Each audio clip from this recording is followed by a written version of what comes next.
All right, welcome everybody. It's Wednesday. It's time for 1 Million Cups. Woo! A smattering of applause. All right, who's here for the first time? Oh, quite a few of you. Well, welcome first-time attendees. Who's a grizzled old veteran? I know a few of you are more grizzled than the others, but still. All right, well, welcome one and all to 1 Million Cups. I'm going to start off this morning with a pop quiz. Pop quiz. All right. Multiple choice, first question. Who can tell me what is 1 Million Cups? Is it A, a coffee-themed casino? Is it B, the world's longest piece of performance art? Or is it C, an educational opportunity where we bring the community together to learn about 2 great new startups every single week? Anyone? Anyone? C! Very, very good. Yes, 1 Million Cups is an opportunity where we bring 2 startups, we give them 6 minutes up here on stage, talk about themselves, and then we give them 20 minutes of questions and answer. That leads to question number 2. What is the audience's role at 1 Million Cups? Is it A, search YouTube for cat videos? Is it B, catch up on naps? Or is it C, actively listen and think of insightful questions to ask our attendees? Anyone? Anyone? Yes, Garrett? C, spot on. Well done. Yes, while we have our presenters up here, folks, actively listen. This is a community. You're as much part of this as our presenters are. You know, I remember almost 2 years ago in April, when this thing started, it was 8 people in attendance. Do you think we'd be doing this if it were 8 people in attendance? No. So that's why you're all here. Listen actively, be part of it, think of great questions. We'll be out there with the microphones. We'll come get you and get your questions up here for our presenters, which we should be getting to. Oh, real quick, let me introduce the 1 Million Cups team. Over there in the corner on bass, Jason Kerrigan. Tenor sax, Brian Azorski. Keyboards, Melissa Roberts.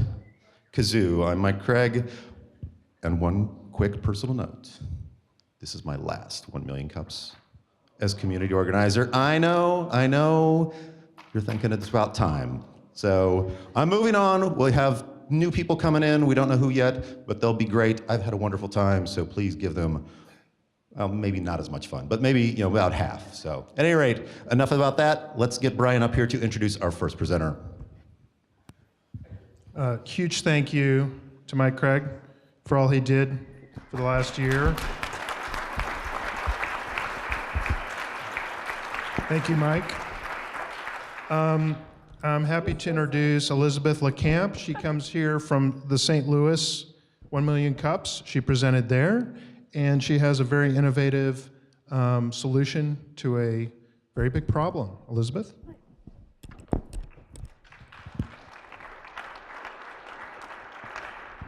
Well, good morning, everyone. Good morning, everyone. Thank you for coming out in the cold. Man, I didn't even want to come out in the cold. It was so bad. So anyway, we're going to talk about something warmer. I'm going to ask you all to please just take an imaginary journey with me back to a day when it was 90 degrees, or look forward if you like, when it was 90 degrees outside, and the breeze was blowing, and the birds were chirping. Does that feel good? All right, forget it. Well, let's still stay there. And imagine there's a big old box sitting out in the sun, and it's about the size of a, I don't know, say a washer box or a dryer box, and there's a bunch of holes in it, okay? So far it's a sunny day, really hot, 90 degrees, sun beating down in the box. I want you to go into your closet, get your warmest coat, preferably a fur coat, and put that on, go out there, sit in that box, and close the lid. Then, how long do you think you can make it? 20 minutes? An hour? Well, this is exactly, the reason I'm telling you this is because this is exactly what we do to our pets. We make our pets sit in these hot boxes that we call carriers. Let me get to my slide, I'm not sure how to work this. There we are. And traditional pet carriers are like hot boxes. We put them in there, but all those boxes do is intensify the heat of the body heat of the animal. So that's where I thought I'd have you do my little illustration. But we've come up with a solution for that. And I thought some of you might need a little picture to relate. So everybody can relate to this. Yes, all we need is some holes in that. And you'll see, you know what a dog or a cat must feel like in those carriers. Well, how many of you, by a show of hands please, didn't know that heat was an issue for animals? You figure it's an animal, it stays outside, that's what they're made for. It's okay if you don't want to show your hands. But I grew up in a household actually with parents who taught me that. You know, animals are animals. They're made to be outside. They're used to the heat. But nowadays, we know better. With the internet, there's article after article. You hear all kinds of heat-related pet death news stories in the summertime. And also, the pet industry has become a $60 billion industry. So the thing is pets have become a part of our family, so people are more aware of their comfort and their needs. So let me show you just a few of those articles. A lot of the articles have to do with people traveling with their pets on airlines. Airlines, whenever they have a layover, the animals end up sitting on the tarmac, and that is the time it's the worst for the animals because there's no air conditioning underneath the airlines. See, there's a couple more here for you. Soldier dog suffers heat stroke, dies in a care of the airlines. And then this one is just simply somebody who tied up their dog to a tree on a really hot day without water, and he passed away. So this isn't just for dogs, but these just happen to be dog-related articles. All right, so we've come up with a solution to the problem. I guess you knew I was going to get there, right? And we are eco-friendly, so we use no electricity, no battery packs, no toxic refrigerants. We just use 100% natural ice. As you can see on top, you put the ice on top, and then as the ice melts, it keeps the pet underneath cool, up to 20 degrees cooler, actually. And it's just by the property of standard convection. So if any of you remember those old ice boxes, you put the ice on top, it keeps the food cold underneath, or you've heard of them, some of you. Same principle. So then let me show you a little slide and show you a few other things. You see that we filled the chest with ice. As I said, cool air falls. And then on the number 3 up here, you see we've utilized the ice melt because ice is going to melt. So as it does, inside there's a shut-off water valve, as you see here. And these have been used on farms for years. They're called a pig nipple, actually. And the animals know to go to them for water. So the animal has fresh, cool drinking water for hours as they're staying cooler as well. And of course, ice is available just about anywhere. So we also include with our product these insulated curtains that have a mylar material inside of them. So that keeps the sun's rays out and the coolness in. And then in the wintertime or the cooler days, it keeps the pet's radiant heat in. And then the warmth in.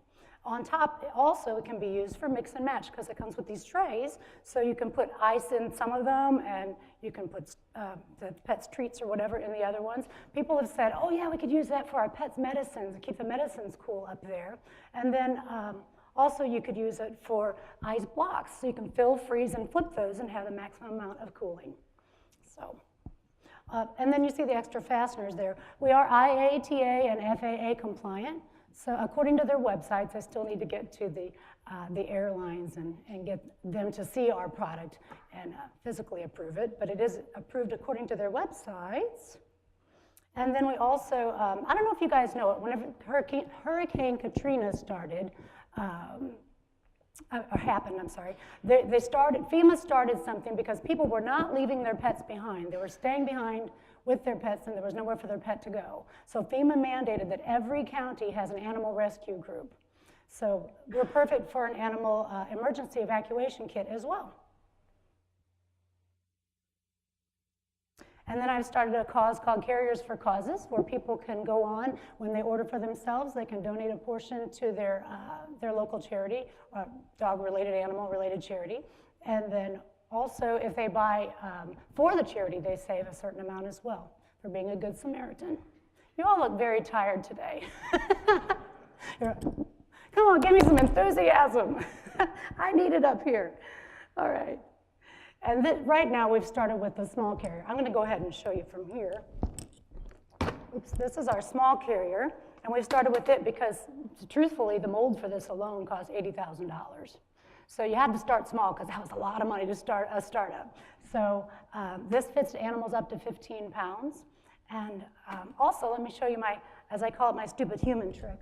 We made sure to think of everything, and this is another thing. A lot of people were complaining that these carriers that they buy that are new are so thin sometimes that they just crack. So ours will not crack. So I could stand here and present to you the whole time. I weigh 150 pounds. I'm not supposed to tell you that, but I do. and with these clothes, I don't know, 152 or something. So anyway, I could stand here and talk to you all day, and I know that that pet inside, of course, there's no pet inside, would be safe. So they can maintain being mishandled or improperly handled, I should say, by airlines or anyone else who might have a hold of your pet when you don't. So anyway, I guess I've rambled, huh?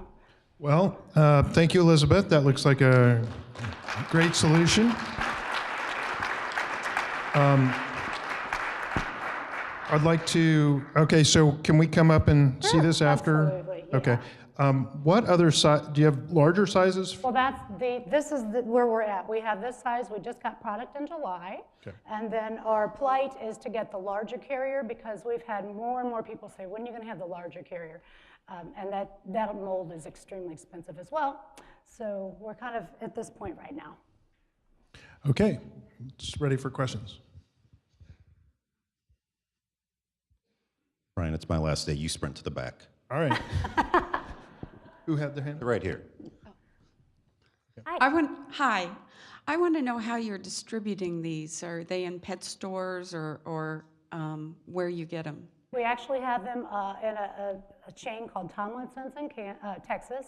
We have them in Treats Unleashed, which you guys do have one here.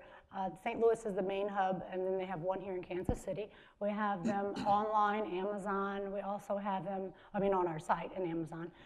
But we also have them, a distributor in Florida who's got them in some stores. They're not sure the name of the stores, but they're slowly getting around there, but we would like to find a distributor for the United States, definitely, because we can't be everywhere. There's only 3 of us on the team. Got a question here to your left. Hi. You spoke earlier about one of the last slides you showed is causes. What are some of the causes that your company is involved in regarding pets? Okay, so what it is on the website, we've created carriers for causes. So what we're trying to do is get the word out to all the different 501c3 organizations, the pet organizations, and let them know if they go to our website and sign up, then whenever somebody goes to order through that page and wants to donate a portion of the proceeds, which is 20%, so they'll get 20% of someone ordering a carrier for themselves, or the person can just donate the carrier to them, and then they would save the 20%.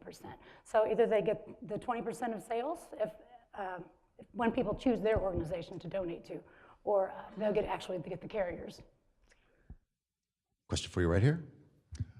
Yes, you already answered one of my questions when you said the molds were $80,000. Could you comment just on the process of finding somebody to make this and, just the getting the molds, getting initial production runs, sample items, and that whole process?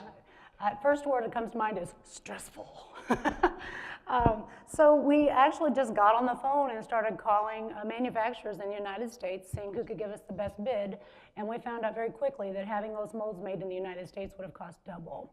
So a manufacturer that we found in Chicago actually has a contact in China, and he, between the inventor of the product, I'm not the inventor, but between the inventor and the manufacturer in China, they kind of all worked together, got some CADs drawn up, had the molds made in China. However, when China got a hold of the CAD drawings, they had to change everything up, and it was quite a fight because it was fine the way it was, but they're engineers and they thought they had to change it, and it didn't need changing. So anyway, it took many months, and finally, I think we started that process last October, and we finally got molds here. Well, we got product in July, but we actually did something called Global Pet Expo in February, and that required us to have product. Well, it didn't happen like it was supposed to, because everything always takes twice as much money and twice as much time as you're told. And so at the Global Pet Expo, we actually used T1s, which is our first test sample that they send from China for you to approve. And they came all mangled up and messed up. And anyway, we made it through. So if I answered your question, I could tell you more about the nightmare of it, but we're here now, so that's the good thing. Got a question to your left in the back. Hi, Elizabeth. We talked a little bit before you started here, and you said you were nervous. You did a great job. Thank you. You did a great job. I just wanted to, I just wanted to ask you, what is your background? How did you decide to get into this? You invented something here, and you're manufacturing something. How did you? I have to say, the inventor and I have been together for 10 years. We're not married, but we're married by mortgage. That's the way I put it. And he invented this 12 years ago. He was driving behind a big truck, actually through Kansas City, on his way from Wichita to St. Louis. And this big truck passed him with a German Shepherd in the back. And that German Shepherd looked like he was literally dying. So he thought, he is a designer, that's what he does for a living. So like, there's gotta be a better way. So he dreamed up this system where there was ice and standard convection, and why not utilize the ice melt and take advantage of that and give them fresh, cool drinking water. So that's where that came from. My background, as far as, I've always worked part-time. I've raised 4 children alone. So I've actually run my own business singing in the St. Louis area. I sing for assisted living, retirement groups. Usually my gigs are about an hour long, and then I'm out of there. I don't usually do bars or anything. So that's my background with that. I've been doing that since 1997. Some of you weren't even born, were you? And then also, I've also run you ever call those home party plans, like Party Light, blah, blah, blah. There was a home party plan I did for many years, and it actually paid my bills as well, and I did quite well at that. So I have some sales background, and I can talk, you can tell, right? That's my background. And here I am, the vice president and co-founder of a very expensive to make product. Elizabeth's question for you right here. Yeah. Thanks for presenting. Thank you. 2 questions. Have you sold any, or do you have any expected sales, and what are your price points? We have actually, our minimum run was 1,000, so we had to get 1,000. 1,000 is the most expensive, so if we could have had the money to run 5,000, it would have been much less expensive for us individually. And then, yes, we've sold about a quarter of those within the last 6 months, because we just got product in July, which was really annoying because you want to make summertime, right? But here it was July, and I was freaking out on the people going, we need product. But we do have it in the stores now, as I answered her question. And then the second half of that question was price point. $119.95, and it includes shipping in the United States. And I didn't even get to show you like the trays too. I showed you the drink here, but the trays, oh, and the curtain, like all these curtains come snapped on. And this front curtain is a pocket for their important papers. So it also is an ID pocket. So I tried to think of everything. Also serves as a doggy door if you take off that gate. So there's the trays. Yes, go. Anybody? I've got a question to your left back here. Oh, hi. Good morning. I have to tell you, I'm probably one of the only people in this room whose family is in the ice business. So I love your product. I bet you do. But I did want to ask. And we love you too. Thank you. I did want to ask you a little bit more about the FAA issue. Sure. Does it actually, do the airlines require that you have some kind of paperwork or seal or something, or you just go to their website and make sure it meets their standards? That's what we did to make the product, is go to their website, make sure we met their standards. The FAA required a certain amount, and then we went to Global when I talked to you about that. We went there and someone goes, oh, this doesn't meet requirements. We're like, what are you talking about? And he said the IATA requires these vent holes in the back.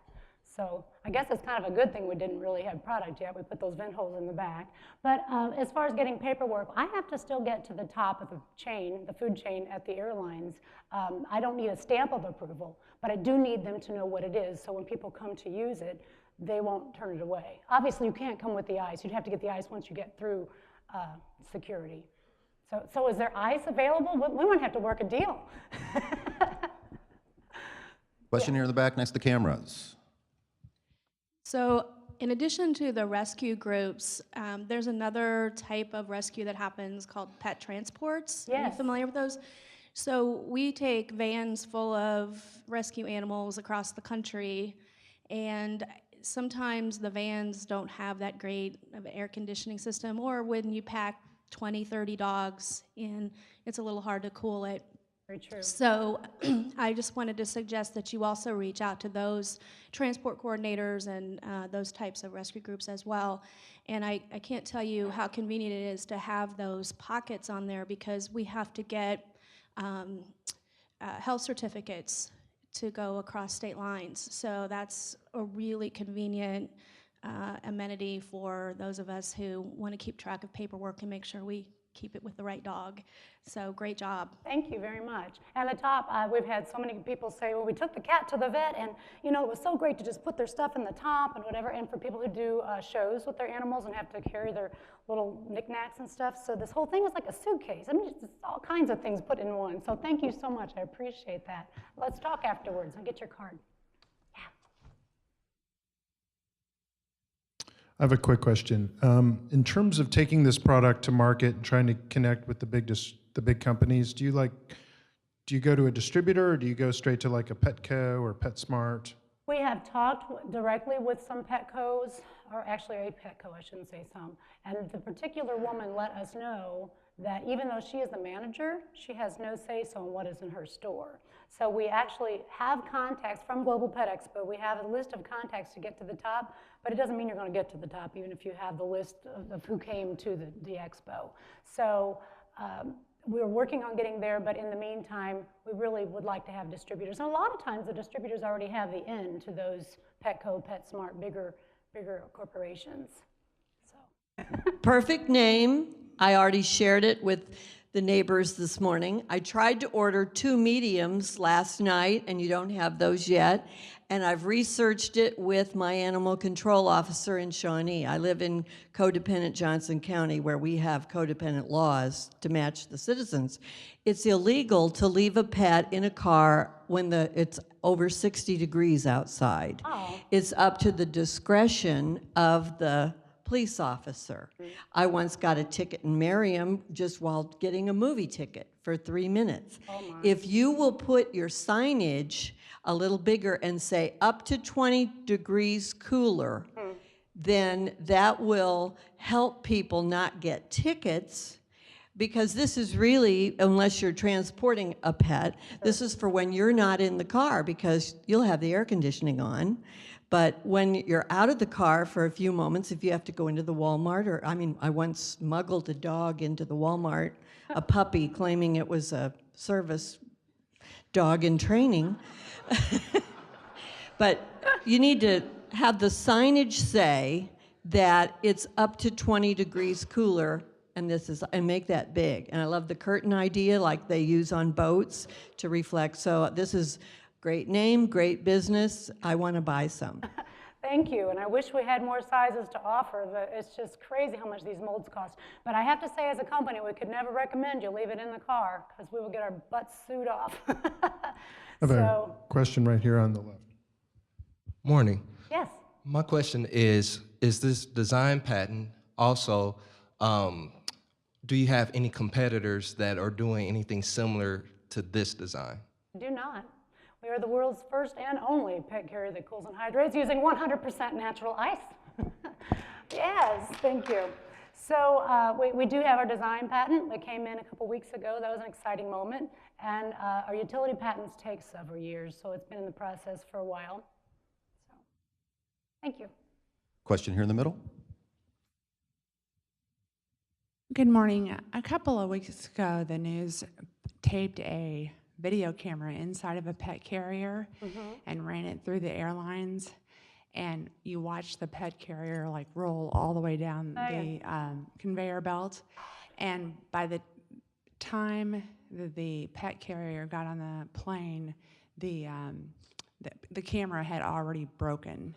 And so I can't see your item, but what sort of safety mechanisms do you have so that the top of it doesn't break open and the ice fall out, or that the pet, is there any sort of weight in the bottom that keeps it more stable? Actually, what keeps it together, and this is something that was required by the FAA, was these fasteners. They come with it. I had mentioned before there's 6 of them, so they're all around the edges. And we have our own design for these latches. So they latch backwards from a normal latch, so they're always clamped down and stay clamped down. They're different than most. I don't know how to describe it. But then as far as this goes, as you can see, we have these 2 sturdy latches. Now the first set of latches that we ordered seemed to be sturdy enough, and we did testing at the manufacturing plant whenever we were going for manufacturing.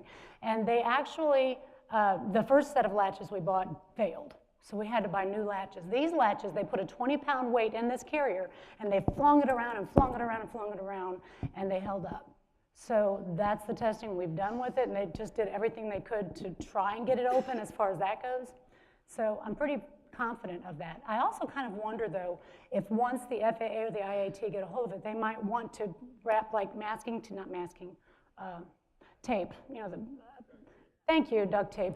Why isn't, I don't know that, all around it, just to make sure it's all going to stay sturdy and safe. I'm not sure of that, but they might require that. Question here in the front. Really cool idea. Thanks. Do you know what the market size is for carriers? And then since you only have one size, do you know what that separation is between small, medium, large, whatever those various are?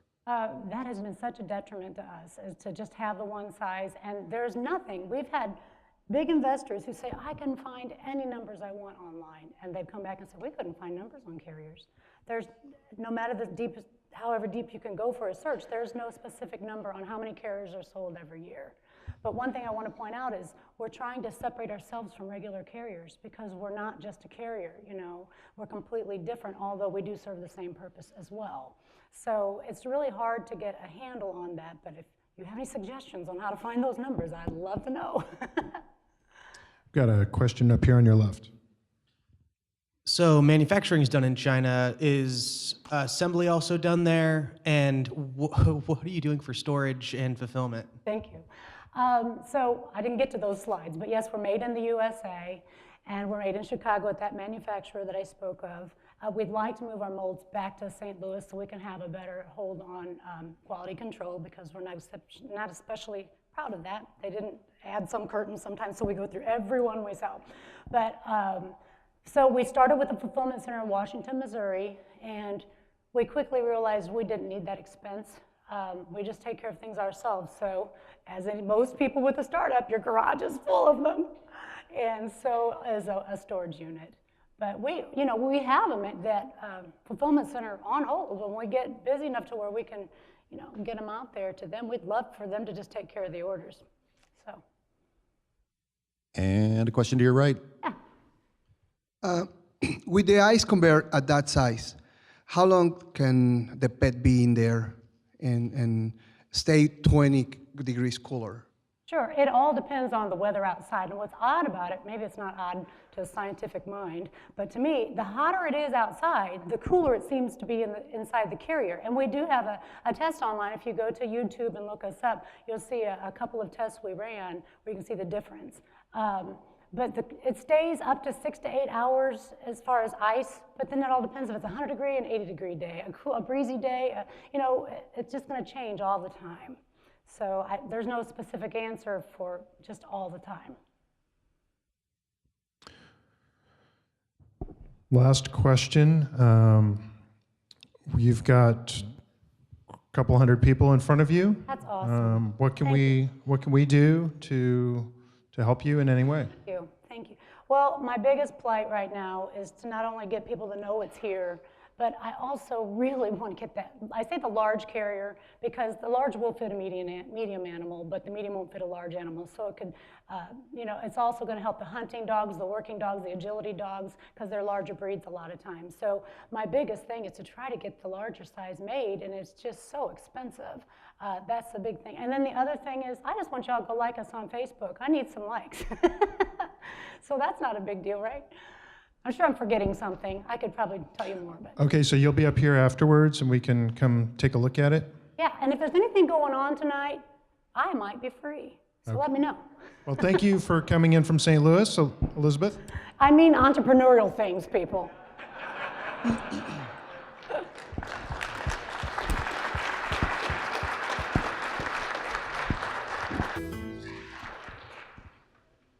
Okay, guys, as always, we have a few announcements for the group.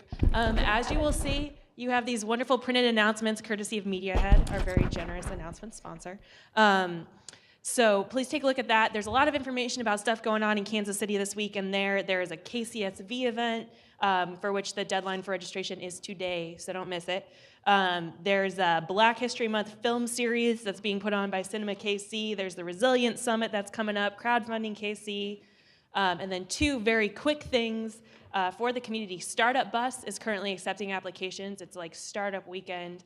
I don't know if I can say this on crack. Is that okay? On a bus down to South by for a week. So while it may not smell good, it will certainly be fun.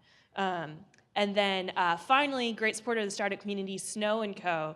is in a contest on Facebook to win $40,000, which would go a long way towards helping them open another location. So make sure to get out there and support them on Facebook, vote for them.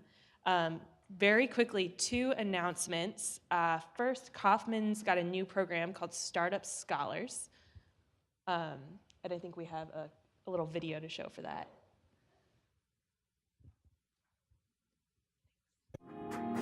Good morning.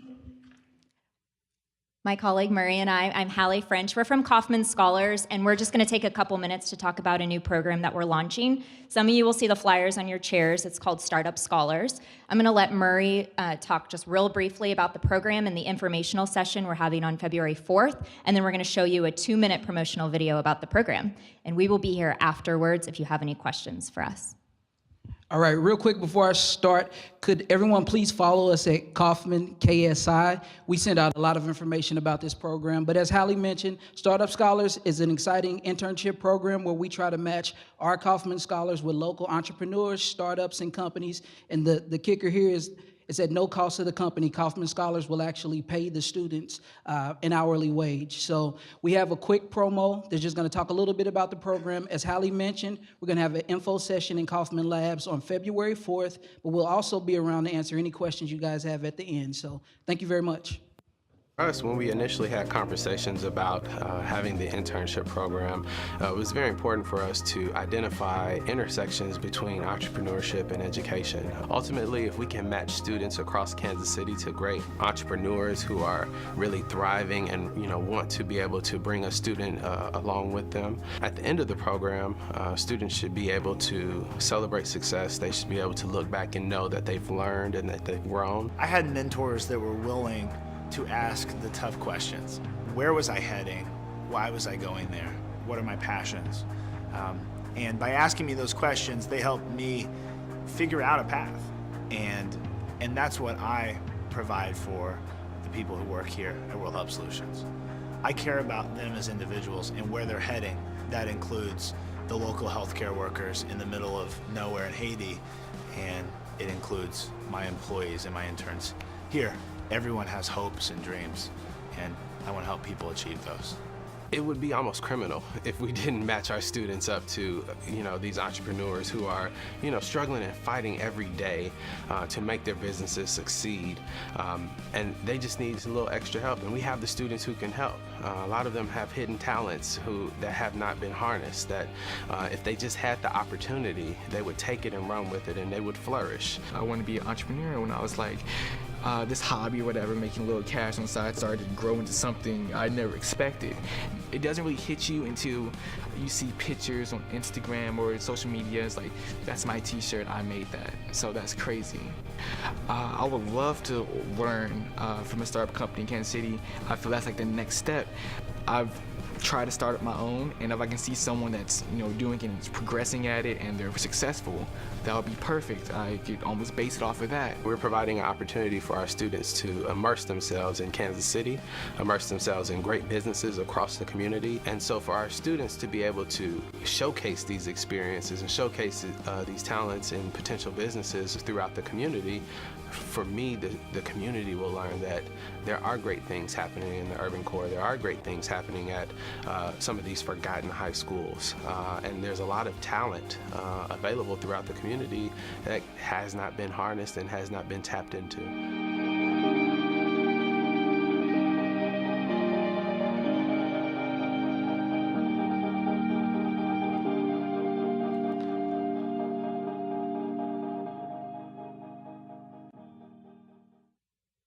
Awesome. Thanks, guys. And thank you, Dave, our wonderful support specialist. Thank you. He does a lot to help us out every single week, so big thanks. And then finally, one more quick announcement from Founders School. who wants to tell you about a new resource that they've got up and running to help all of you. Thanks. Very quickly, I'm Wendy Torrance. I'm with the entrepreneurship team here at the Kauffman Foundation. Those of you who've been here before have probably seen me before. Our Kauffman Founder School, which is an online resource for entrepreneurs, just launched a brand new series this week, in addition to the one that's listed in your bulletin. We just launched this week with serial entrepreneur and educator Steve Blank, who's a globally recognized startup expert.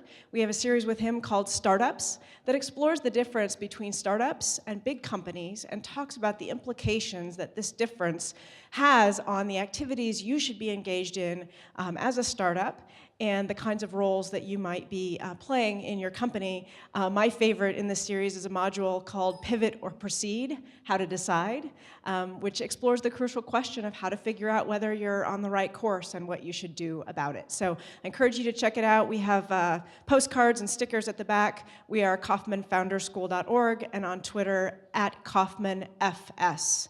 So please come check it out, and we'd love some feedback. So please be in touch if you have suggestions for topics you'd like to see covered or feedback about the existing content. We'd appreciate it. Thanks. All right, thanks. So 2 very quick housekeeping things before we move on. We're always on Twitter at 1MillionCupsKC. The national brand is at 1MillionCups. We also have Facebook pages for the national brand and also for 1MillionCupsKC. If you don't like it already, please like it. We're trying to build that following. So, and then this is a very exciting day. We're launching another 3 cities this month for 1 Million Cups. Yay. Provo, Fort Collins, and Fargo. Okay, so next up is Unlocked. It's my pleasure to introduce a fellow Jesuit school graduate, Ian. But they're gonna tell you about this innovative new product, social enterprise, helping kids all over the world.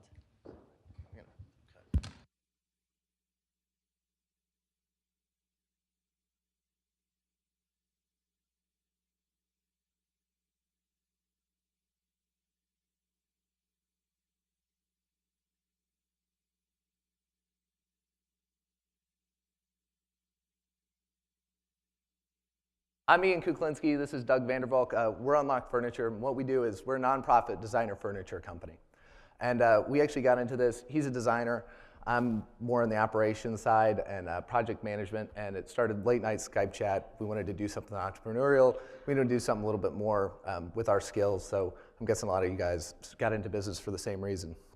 And so what nonprofit furniture means is we just roll all of our profits into giving away desks and chairs to different schools in need. So we're really like Tom Shoes, but with school furniture. And so a couple reasons for doing nonprofit. Tom Shoes isn't a nonprofit. And we think one of our big kind of interesting things is for doing a nonprofit, it's going to create better focus and culture because it still gives the drive towards efficiency and people really getting things done and keeping costs lower and working harder that we didn't see in the nonprofit world. And also that in the business world, a lot of times there's a conflict between ownership and employees where employees feel like they're not getting a great job and they're just working for their boss and we're working for the man, and owners are wondering why the employees don't have ownership. So by having a common goal and purpose that's kind of better than all of you or all of us, it'll just stimulate a long-term culture that, I don't know, we're excited to see how that works out. So how did we get here as a business? Because businesses are always solving a problem. Usually there's one big thing, your pets are too hot in the car. For us, we actually think about 3. So first was, there's a surprising number of children that really just lack furniture in their school. So why furniture instead of teachers and books and things like that? Well, there's a lot of charities dealing with that, and teachers and books and everything else are great, but wherever you go in the world, kids are kids, and they don't like being in school, and so without a good place to sit, be comfortable, it's hard to focus, it's hard to be efficient with your time, with the teachers, with the limited resources. So this really acts as a multiplier for those things that are already there and works hand in hand with so many great charities.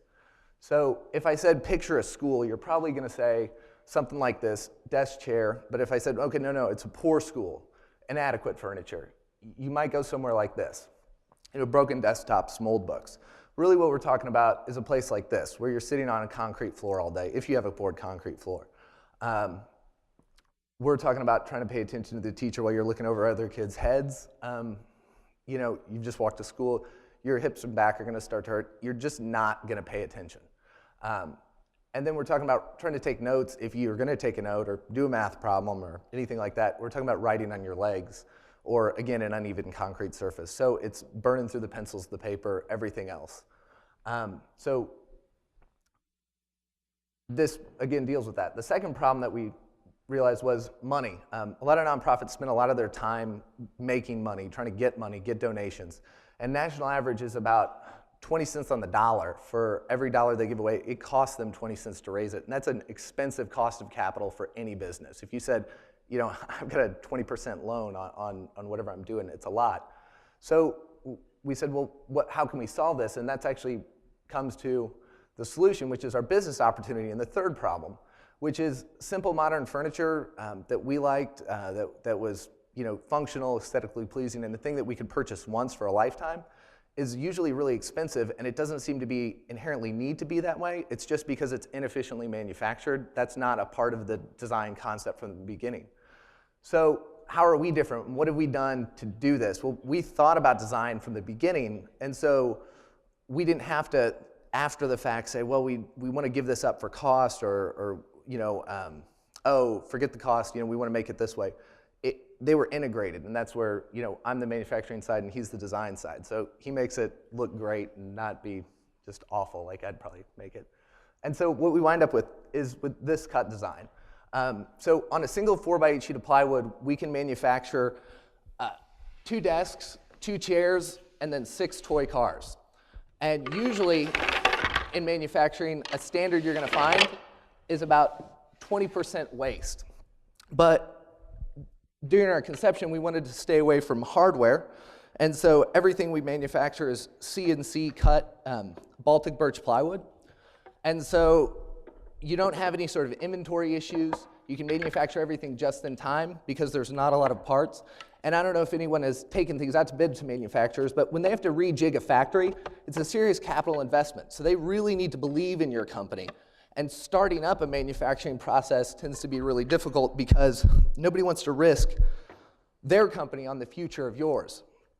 So by doing this, we can move manufacturing and we can implant ourselves into kind of existing modes. Nobody needs to change what they're doing or cancel a set. And then we can just kind of ease right in there. It's actually been easier to bid our project than it has for other companies where I'm promising like a $2 million contract. That's great, but the risk is so much higher. We just glide in. So who's our target audience? It's gonna primarily be people who want thoughtfully simple design. You know, we know this look doesn't jump out as everyone in their standard house, but we also go after people who like philanthropy, kind of like Tom's Shoes. So even though this is our first audience, eventually you kind of see it as everyone, because a big part of our product is allowing you to turn your furniture purchase that you're gonna make regardless into a chance for someone to have a better life. And it's again with Tom's Shoes. They're not the world's best shoes. It feels good to buy them. So our current business goal is to automate all the aspects of our typical business, because really what we want to do is avoid a lot of bloat that we've seen in other companies where you have those growing pains where you maybe hire more people than you need in the hopes of catching up. And then also we want to be able to focus on product development so that anything that becomes a daily task, we can kind of get that out of the office and really focus on what we do, which is make new furniture. So I appreciate all of you guys coming out today, and these are kind of some of our questions that we have for the office and things that aren't our expertise. One is software recommendations or people, so scale pricing, looking at NetSuite, they want like a 10 grand kind of sign up, but they'd integrate fulfillment, inventory, shipping, and accounting.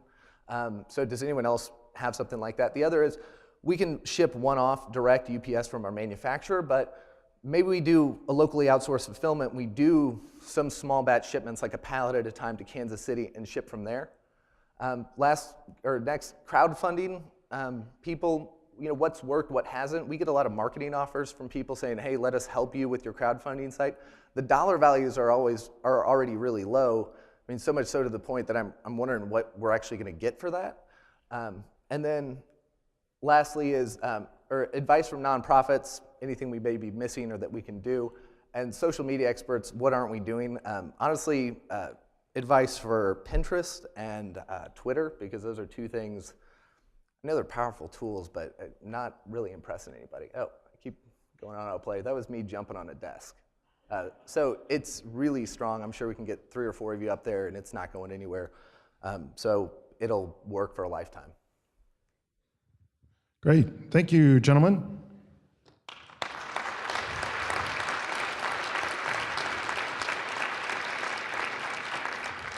Questions? Got a question here on your left. Thanks for presenting, guys. That's awesome. My question is, why the TOMS model and not the traditional nonprofit model of just raising funds and then just building that strictly to send to developing countries? MSNBC does that, and actually they make a really nice desk and chair. They raise money, but again, it's that they're always trying to raise money to do that. And we also think, or sometimes I'm going to speak for both of us and others, but business is a great way to change the world, and I think design thinking about problems, that's something Doug has taught me, reframing different issues. So making products like this for home, I think also is a good environmental reason in that you're just not disposable one-off economies. So making it at home is something that we think, I don't know, changes the thought process here, and that's something you can't get with just donations. And also with just donations, again, we're in that cycle of 20 cents on the dollar we're going to raise is lost. This is a way we can kind of self-fulfill and keep everything going. And I don't know, it just seems more efficient if we can create this money engine that does good. Does that answer adequate? All right. We have a question all the way in the back.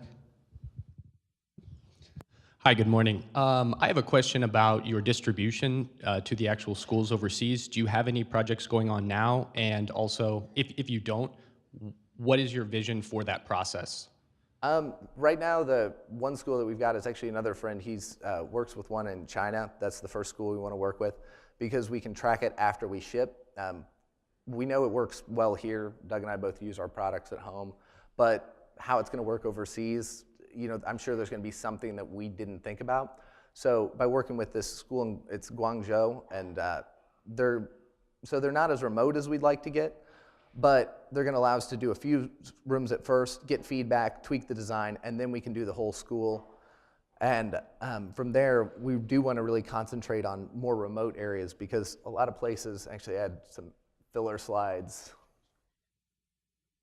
This is how you're moving stuff, you know, small refrigerators, microwaves, things. It's the back of tuk-tuks and things like that. So the space was a big reason we want to do it is, you know, cities and areas like that are generally taken care of, but the more remote you get, the more expensive it gets to transport. And that's another reason for doing the flat packing. Everything goes down about yay thick.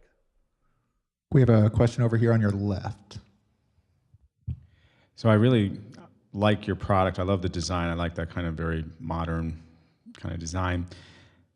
I'm thinking, you know, it's great to sell to schools, but a lot of schools are government entities. They're bound to bidding processes, et cetera. And so the question is there a retail market? And I'll tell you what I need. My kids are grown, but I need something like that I can put in my closet that seats 6 for Thanksgiving dinner because my regular table is full. And I'm just thinking that if you have some thoughts about, I'm asking, do you have thoughts about expanding your product line in a way that would get the product into more of a mass market audience? Because I think you could sell them at Costco, for example. And yes, and actually that's something I really like because I want a dining room table. So, but yeah, actually we've got a number of other designs that aren't here. You know, we have them on our website, and we've got an Indiegogo, and we didn't want to do all of them because there's like little tweaks we want to make everything tight. But you know, another chair is good. We've got a toddler set. We've got another slightly smaller desk than this. This is a C2. This is kind of the full size. The C1's slightly shorter. And then there's the toddler set that's a circle table. But the next thing that I really want to make, I don't know if Doug's is enthusiastic, but I do want to make a collapsible dining room table like that. So, Got a question right here on your right. Are you considering open sourcing your designs, or is that a trade secret? And then also, I think that a dining room table would be a great idea. So. Cool deal. And sorry, I might not have made made this clear in the presentation, but I meant to say to you as well. Actually, domestically, we see our primary focus on consumer, and then really it's schools are going to be a giveaway function. Not really open sourcing the design, but from our experience in design, since this is primarily like a design patent territory, they're really expensive, and when you look at our cut layout, if we're going to make it enforceable, it has to get really precise, and then it's easy to tweak and get around, and even if you don't, make it that precise or it's hard to get around, there's also just blatant ripping off. Skechers does Bob shoes, and I can't think of a more serious ripoff, and they're two big companies, and it's not worth fighting it out. Open sourcing, actually that's a big reason we wanted to do this with the one material. It deals with logistics overseas, so people don't need special hardware to make them. They won't need to import this special bracket we have or the Allen keys or the hook fasteners. And so when we send this to a manufacturer, that's like HTC used to be an OEM manufacturer of cell phones. They didn't design anything. Now they're a top cell phone designer. So sending something like this overseas, ideally, will get put out of business by our own donation sites. We have a question here in the back. You got it? Okay. So this may be irrelevant based on what you just said, but have you thought about doing anything with sustainable materials, reclaimed, or anything like that, or doing something smaller scale? I've been to Hammer Space, and they can CNC about anything you can think of. Like smaller scale, actually, if I can ask, like you mean like doll furniture or just, okay, well, we're gonna do the toddler set. I mean, it's about yay big, so that's probably a smaller. I mean fewer pieces, not as larger scale. Fewer pieces, actually, where's that car? Do we have, you want to throw that? This is probably about as simple as we're gonna get. I can't get it, I don't know. We could make a stick, but other than this is about as easy as we're gonna get. But this, I could say, would be an example of our simple products. And then when you said sustainable and reclaimed would be good, but doing it large scale, one of the problems with manufacturing, whenever I actually looked at doing that with some different sustainable harvesting. A big thing I pushed for was we were working in furniture, we made saunas, and getting FSC wood. And so we were FSC everything for like 2 months. And then the market got saturated or sucked up. So it wasn't like, we'll pay more, we can get it. Like, no, you just can't get 15 containers of FSC teak right now. So doing it in big manufacturing makes it really difficult. Baltic birch isn't the most, it's not, again, reclaimed, water-based,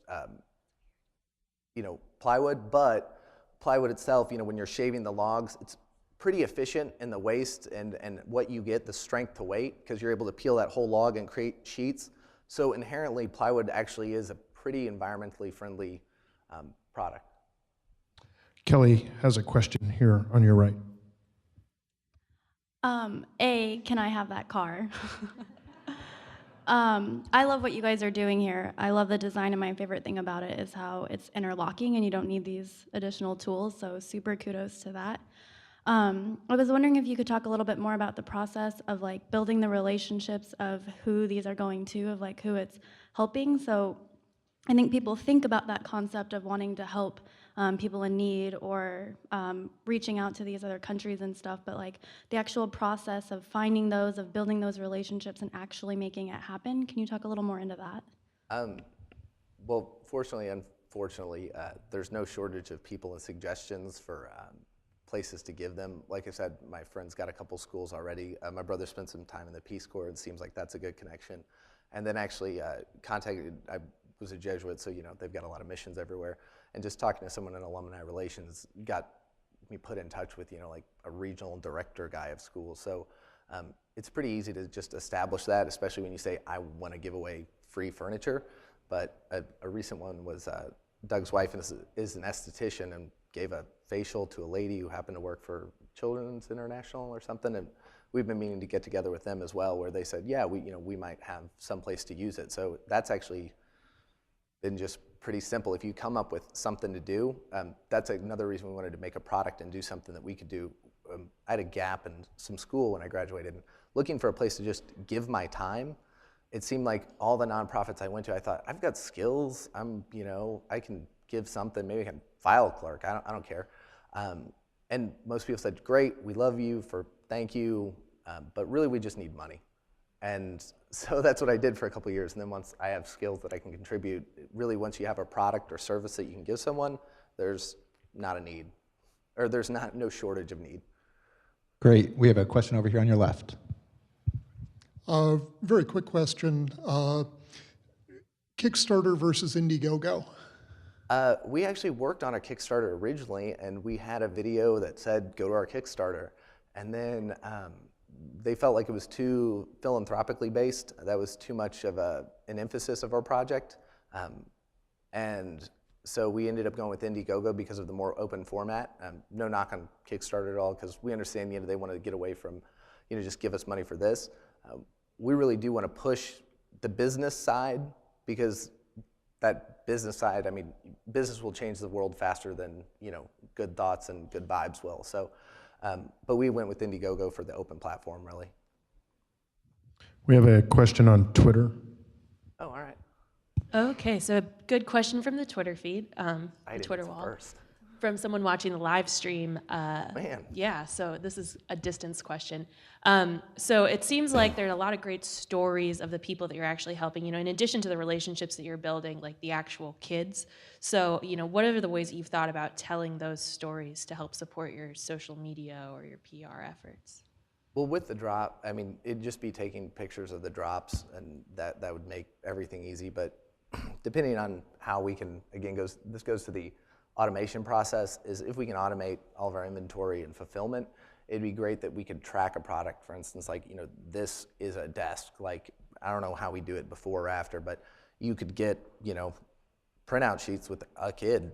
This is a kid who got a desk, and just run them through, snap, snap, snap. And we thought that would be an interesting thing, or even just have something online where this, we just sent 100 desks here, and these 100 desks are tagged to these 100 desks that you gave. That's kind of what we've been thinking about now, open to other suggestions as well, if something would pull at your heartstrings more. Excuse me. We've yet to donate any as of yet, but I think once we do, it becomes a very clean and clear narrative, especially as we build. We can tell individual stories of specific children, and we can sort of highlight children in schools and show actual transformation. So I think right now it's a little more challenging. We sort of have to speak in generalities a little bit more. I think once we get going, the narrative part of our business is going to be really the easiest piece we have to deal with. We have a question right up here in front. Good morning. Morning. I'm interested in some of your design. I watched you guys put it together, and it seems like being the designers, it kind of took you a little bit to do it. So I'm wondering how kids or people in a faraway place are even going to figure it out. Secondly, I'm wondering, what if one of the legs breaks? I see you jumping up and down on the table, but kids are going to be really hard on this equipment or furniture. What if a leg breaks? How are we going to replace that? And then that spurs like 10 other questions for me, so I'll just wait for those two. Well, I'm happy to, seriously continue. If you got, or okay, oh, okay. So I guess partially I say if a leg breaks, everything breaks. If you want to try to break a leg, good luck, because kids are hard on stuff, but three-quarter Baltic birch is hard stuff. As far as assembly, we were doing little things with dots and lining up, and the other thing that we've done with other products is it's like a graphic sheet as far as fitting together.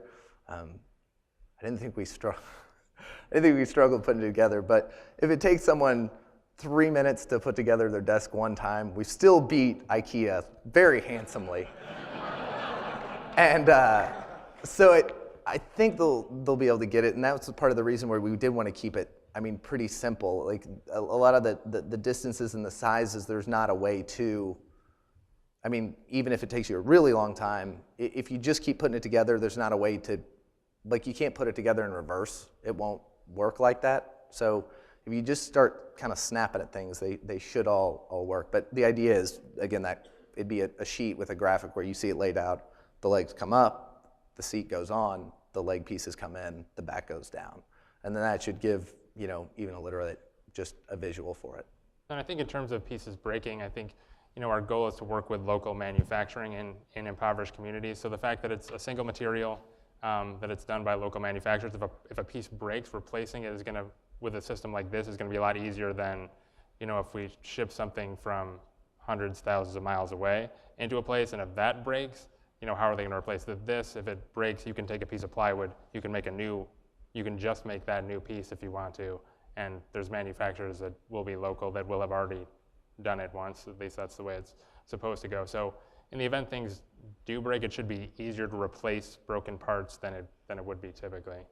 That's another benefit of that rejigging. The other thing that was interesting is taking out to bid was one of the first companies. It's a larger publicly traded company, so the process is a lot slower. But initially, when we asked them to bid it, the answer was like, yeah, totally. And we're like, great, how much? And they're like, no, I think we'll just do it. Like, we'll do it as part of our social responsibility. So we don't know that potential there for, if they end up just maintaining the desks for us as well. Well, thank you, gentlemen. Great product.